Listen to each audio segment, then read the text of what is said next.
ફેરા દ્વારા સોનગઢની 3 આંગણવાડીઓમાં 50 બાળકોને પોષણ કીટનું વિતરણ કરવામાં આવ્યું.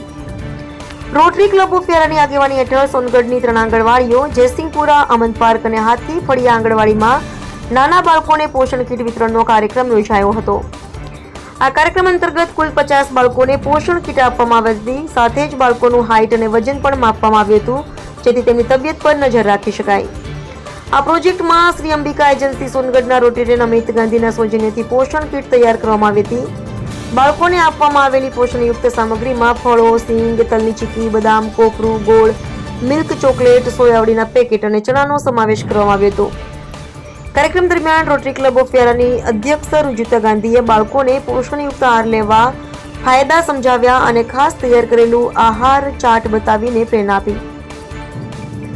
કાર્યક્રમને સફળ બનાવવા ડોક્ટર હેમાંગી તથા આશા વર્કર અનિતાબેનને સહયોગ આપ્યો હતો, જ્યારે રોટેરિયન રાજુભાઈ શેઠના માર્ગદર્શન હેઠળ સમગ્ર આયોજન થયું હતું. તેમજ આ પ્રસંગે સંભવિત રોટરેક્ટર પ્રેમિત ગાંધી અને ગામની શ્રીમતી તરુબેન ગમીતે પણ સક્રિય સહકાર આપ્યો હતો. આ પ્રસંગે રોટેરિયન રાજુભાઈ શેઠ તથા રોટેરિયન કિરણ માળીની વિશેષ ઉપસ્થિતિ રહી હતી. રિપોર્ટર હાર્દિક જોશી, સોનગઢ.